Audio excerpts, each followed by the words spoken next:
copy that application so you can see that. And we also already assessed her 25 demerit points for that, for selling to an underage person. So she's already been assessed those points. So if this committee is willing, I would need a motion to reconsider that original motion that you made, which would have been motion JLC 19071 to deny, and then we would take new action on it if you so fit. I'll make the motion to reconsider it. All those in favor? Aye. Aye. Okay. So we will reconsider that. Should we act on that now? Now you can make a motion to either, well, to grant and whatever you want to do with it. So there was really nothing new to be added because she did add her violations onto it and she's already been assessed. So she currently is at 25 demerit points. So make a motion to approve for application. I'll second that. All those in favor? Aye. Opposed, like sign. Okay. So she is granted her license. 8, beverage operator application of Kelly Baining.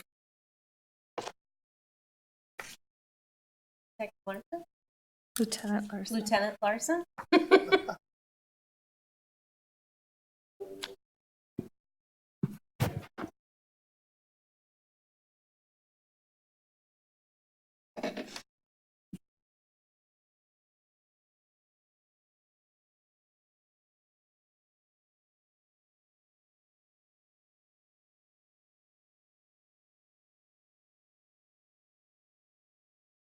Now I'm really gonna boom.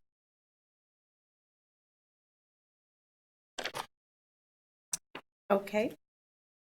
Questions? So this is like, so this is an incident, and then she was arrested, and then these other things were kind of added on to the charges? Is that? She was arrested originally for disorderly conduct, which was tied to an OWI arrest. I don't have the specifics of that Marathon County case. Okay. So we have a failure to list. On her application, she does list a disorderly conduct. Yeah. For 7/16 of 19. She does list a DUI, which is driving while under the influence, on 7/16/19, both of which she indicated were in Mosinee. She had the county wrong. That was Portage County she listed, but actually. Okay.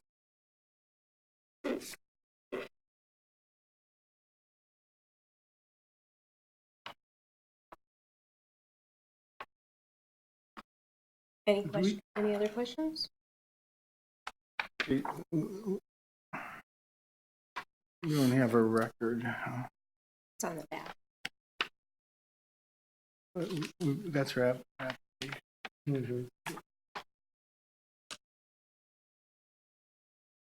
I would make a motion to grant her the license with 25 points assessed for the OWI violation That conviction. conviction. I'll second that. Yeah, you've got that. I don't. That's all we have. Yeah, this. I can't find that.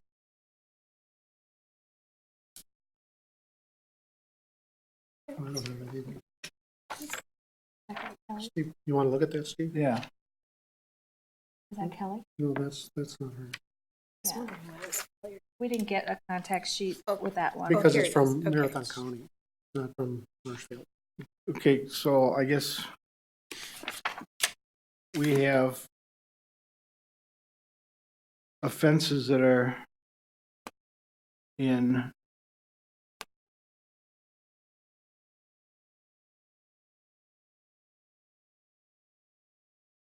She has one conviction for OWI and she has one pending in it, or a disorderly conduct pending. Okay, so that one won't, just pending, so it doesn't count as a, Mhm. Okay. So, the motion again? Grant her license with 25 points assessed for the OWI conviction. All those in favor? Aye. Opposed, like sign? Okay. Moving on.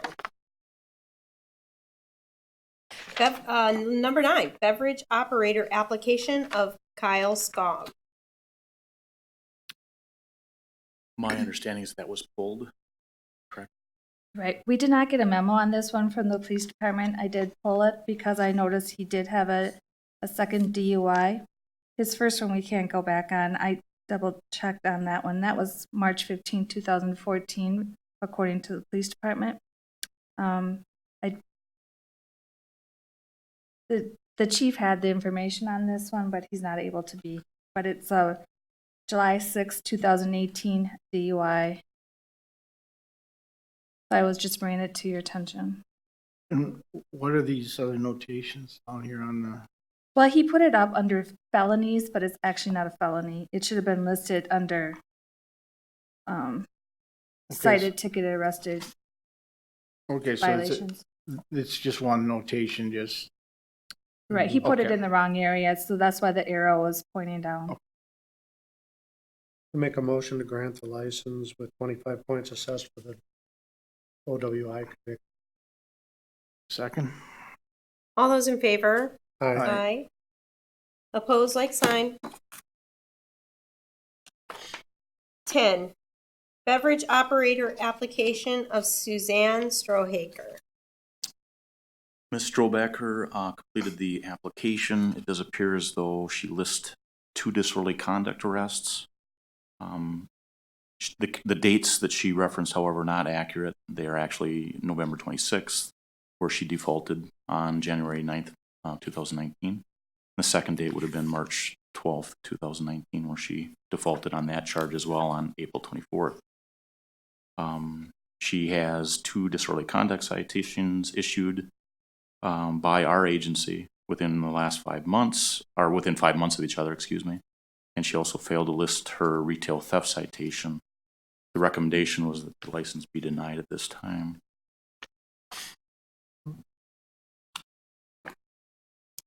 Questions? Yeah, the nature of the disorderly conduct, you know that?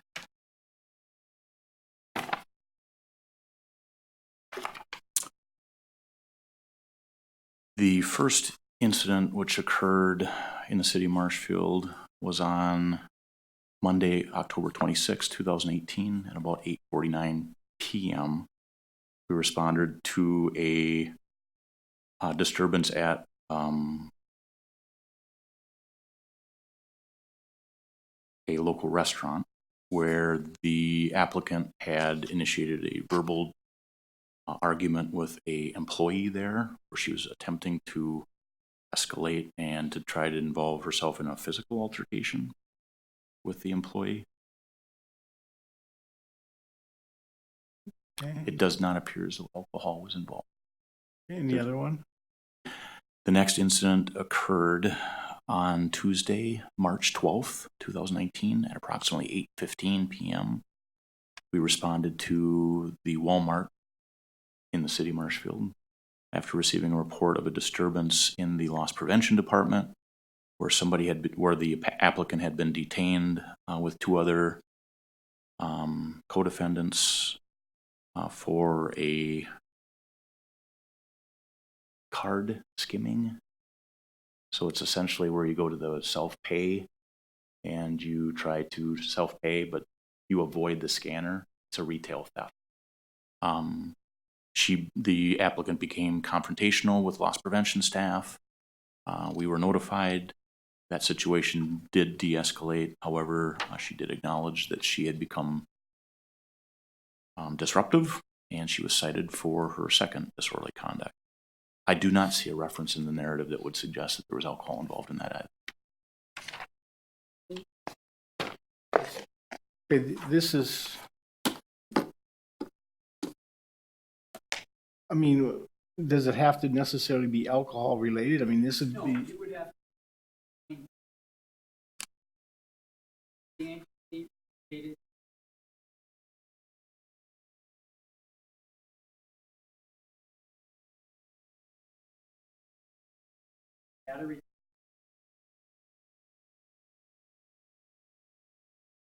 You would have to explain how it is as an example.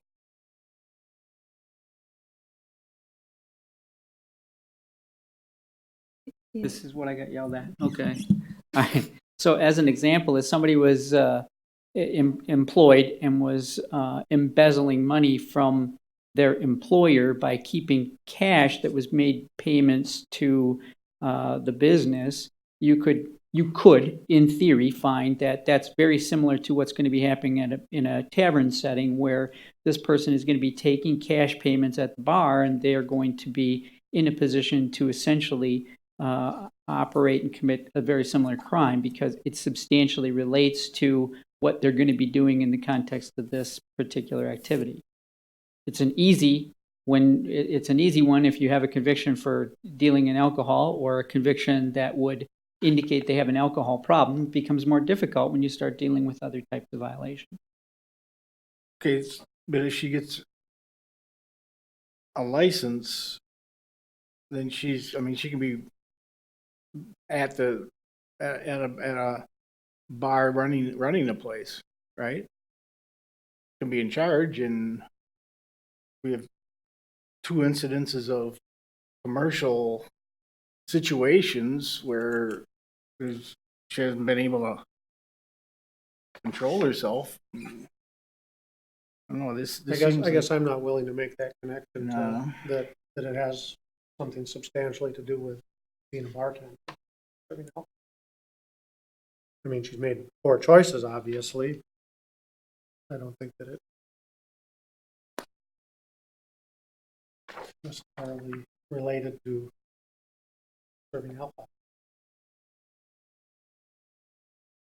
Lieutenant Larson, can you explain one more time what the card skimming is?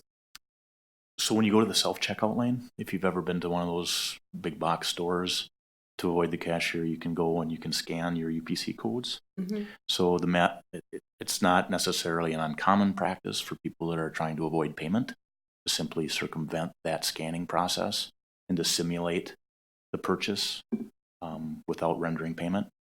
So they would simply avoid the scanning portion of the checkout. You mean take stuff from their cart and put it right in the bag without? Well, they would simulate. They would simulate that they'd scanned it through to get the UPC code. Okay. But did not. Okay. It's going through the motions, but not doing what you're supposed to do. Gotcha. Got it. All right. And I mean, she didn't really fail to list. She just got the dates wrong. Well, she failed to list the retail theft.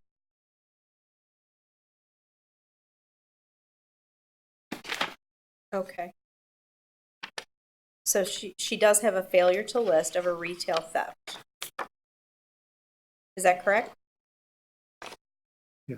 Okay. All right. Yes, that's correct. Okay. So I'm going to make a motion that we deny her license 25 points for failure to list and 25 points for the card skimming theft. She's obviously going to be in charge of money, and she's able to steal from Walmart. I believe that puts her at risk for stealing from an employer. Second that. All those in favor? Aye. All right. Opposed, like sign? Nay. All right. I'm sorry, I gotta get back to where I was. 11, update to the June 14th, 2019 alcohol compliance checks and possible assessment of demerit points. On June 14th of this year, our department conducted another alcohol compliance at 38 establishments, licensed establishments within the city. Of the 38 establishments that were checked, 7 of those failed, 31 passed. Would you like me to go into detail as far as which 7 failed? Yes. The sports bar, El Mezcal, excuse me, the Spot Sports Bar, I apologize. El Mezcal, Rose Bowl Lanes, Southway Pub, Pizza Hut, Quick Trip store number 719, World Buffet. Okay. And do you want to go through why they failed? In each of these instances, we had our undercover persons attempt to purchase. In each of these instances, they were served alcoholic beverages in violation. The person providing the alcohol, in these cases, employees of those establishments were cited for those violations. And those were all underage? Is that what That's it was? correct. All Okay. under the age of 21. Okay. All right. Deb? Okay, so I went back and looked at the past compliance check, and the last one was done in September 7th of 2018. So none of these 7, in order to assess demerit points, you have to have 2 violations within a 12-month period. And so the last compliance check was on July 19th, so none of these would fall within the 12-month period. Therefore, we would not be able to assess any demerit points. So we were bringing this forward for your attention. I did put assessment points on the agenda because I didn't have time to research it when I sent it out. But some of them have never failed. Some of them only failed like once, and that was a while back. And Lieutenant Larson, they are cited for this offense at the time? Yes. Okay. So they're not just not getting any punishments, just not any points. Any other questions? So there's no action required. No, well, the other thing as part of this, you can see in parentheses is the bartender that actually served the minor. I did check, out of all those bartenders, only 2 of them had a licensed bartender. That doesn't mean there wasn't a licensed bartender on site, but the 2, and the one at Spot Sports Bar, she was a licensed bartender. She does have a current license on file. She currently is holding 25 demerit points because on April 16th, we submitted her application and she failed to list all her violations. The other one would be Southway Pub and Grub. That bartender, she also has a current license. None of the other ones have a bartender's license. And Southway Pub and Grub, she has no points then at this She point. currently has no point. And we can assess points against the bartender. The figures. Not Or is for, that- not from my understanding, we cannot, because you have to have 2 violations 2 of Chapter violations, okay. 125 in order to assess demerit points, and this would be a Chapter 125 violation. So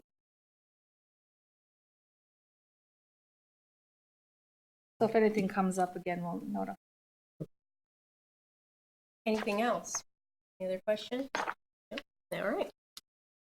Number 12, Bottoms Up Corner Saloon violation of remaining open after hours. If you want, Darren, I can take this one too, because I would love it. the police chief brought this to my attention. He wanted me to put it on the agenda for you to review it. But after speaking to our city attorney, there really isn't anything we can do. Again, this is a Chapter 125 violation. They have had other violations of being open after hours, but the last one was done on June 5th of 2018. So again, we're not within that 12-month period, but we'll keep an eye on it. And that applies to both the bar and the bartender. This one did not have the bartender on here. This was only the bar violation. I'm sorry, Nick, could you ask that one more? Do we know who the bartender was that night? Is that one of the people listed on the report?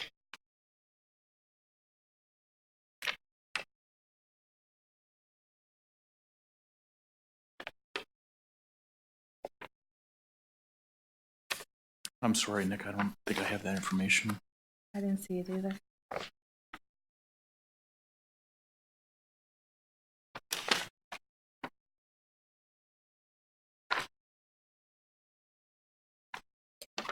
Anything else?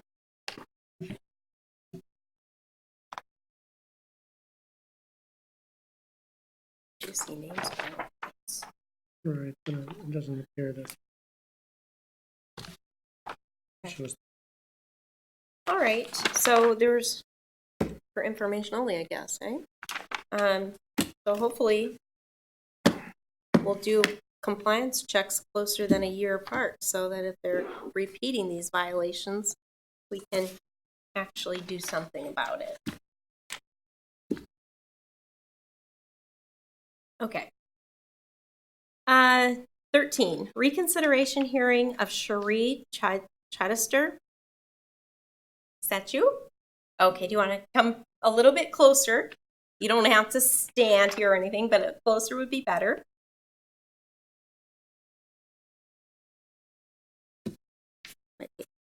Okay. You have chosen to appeal the decision of the Judiciary and Licensing Committee concerning the denial of your license application. The city clerk has advised you of the time and date of the hearing, and that's why you're here tonight. But in interest of giving you a fair and impartial hearing, we want you to know the process that will be used for your appeal. You may, at your option, choose to have the hearing in either open or closed session. Closed session means that no members of the public, other than those that you choose to have as witnesses on your behalf, will be allowed in the room for the proceedings. Only members of the Common Council, committee members, the city clerk, and a representative of the police department will be allowed to stay in the session on behalf of the city, and the proceedings will not be televised. The process. The purpose of the appeal is for you to present your case as to why you think the committee erred in denying your license application. The committee will employ the following procedure to hear your appeal. Tell us why the committee was in error in denying your application. You may dispute facts, bring witnesses, or question the representatives of the department that recommended denial of your application. You should refer to the letter given to you by the city clerk concerning the reasons for denial of your application and address your dispute to the issues contained in that letter. You may be asked questions by the committee members or the police department when you have finished your presentation. The city department, which recommended denial of your license, will present its case to the committee. They may present evidence or witnesses and ask questions of you. You, in turn, may ask questions of them. The rebuttal process. When the city has presented its case, you will be given the opportunity to rebut or disagree with any of the statements or facts presented by the city and summarize your case to the committee. Then we will go into deliberations. The committee will ask you and the person or persons who presents the city case to leave the room so they can deliberate to develop findings of fact concerning your case. They will reconvene in open session to announce the findings, and then we'll entertain a motion to act on the appeal. The appeal will either be denied or affirmed at that point. Do you have any questions about anything I just read to you? Okay. So do you prefer to have your appeal heard in open or closed session? Okay. I'll close it. Motion to go into closed session. Seconded? All those in favor? Aye. Aye. Paschal, Aye. McSwain, Aye. and Spiros. Here.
So we are back in open session. Cherie, do you want to come towards the front here, and we're going to let you know the results of our discussion, okay? Okay, so I need a Okay, I'll make a motion to grant the license to Cherie with 20 points, with a reduction of 5 points to make it a 20 points for failing to list your violations on your record. That'll be, that's gonna put you close to losing your license again. Very important that you cooperate with the police when they have questions for you, that you not serve alcohol to minors or anything else basically, or you're gonna lose your license. You understand? Okay. I'll second it. all those in favor? Aye. Opposed, like sign? Okay. All right. 17, recommended items for future agendas. Anybody? All right. We move to adjourn? I move to adjourn. I'll We are second. adjourned. Adjourned. This opposed like sign?